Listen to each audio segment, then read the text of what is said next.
અમદાવાદમાં વીર સાવરકર હાઇટ્સના સ્થાનિકોની મુશ્કેલી વધી ફિક્સ ડિપોઝિટની પૂર્વ હોદ્દેદારોની ઉચાપતની મુશ્કેલી વધી છે। વીર સાવરકર હાઇટ્સમાં પાણી અને લાઇટના કનેક્શન કાપી નાખવામાં આવ્યા। 80 લાખની ઉચાપતને કારણે લાઇટ બિલ અને પાણીના બિલ નહોતા ભરાયા। અંદાજે 80 લાખ રૂપિયાનું વીજ બિલ ભરવાનું બાકી, જેને લઈ હાઇટ્સમાં પાણી કનેક્શન અને લાઇટ કનેક્શન કાપી નાખવામાં આવ્યા હતા। સ્થાનિકો વિરોધ પણ નોંધાવશે। અંદાજે 80 લાખ રૂપિયાનું વીજ બિલ ભરવાનું બાકી હતું, 35 લાખ ભર્યા છતાં કનેક્શન કપાયાનો આરોપ છે। આવતીકાલે સ્થાનિકો રેલી યોજી વિરોધ કરશે।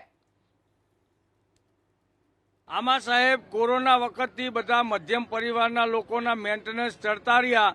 આ લોકો પેનલ્ટી દંડ લગાવતા રહ્યા અને જે અમારે પાસે સોસાયટીમાં ફંડ હતું એ જૂની કમિટીવાળાએ બોગસ બિલો રચી બોગસ બિલોમાં ખોટા કરાવ્યા, ઓડિટ બોગસ ઓડિટ કરાવ્યા અને એક પણ રૂપિયો સિલક રાખ્યા વગર રાજીનામું આપીને જતા રહ્યા।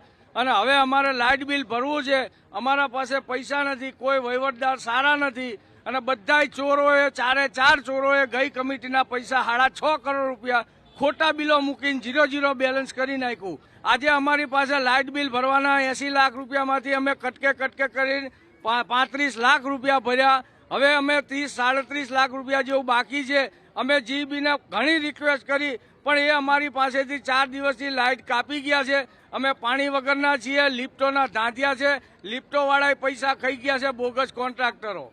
આટલા બધા મકાનોની અંદર 4 બોરો એટલીસ્ટ હોવા જોઈએ, પણ એક જ બોર આપ્યો છે, જેનું લાઇટ બિલ 8 થી 9 લાખ રૂપિયા આવે છે અને કમિટીઓ જે પહેલા આવી એ 15 કરોડ રૂપિયાનું કરી ગઈ છે, જે આજ સુધી એનો કોઈ અતોપતો નથી। અત્યારે જે હાલની પરિસ્થિતિ છે એમાં 0 કરીને બધાએ રાજીનામું આપી દીધા છે અને અત્યારે જે ભોળી જનતા છે એ લોકોમાં કોઈ અત્યારે જોવા આવતું નથી અને કનેક્શન કપાઈ ગયું છે। તો કનેક્શન કપાઈ ગયું એમાં પણ કોઈ આ રીતે બધાને હેરાન કરવામાં આવે છે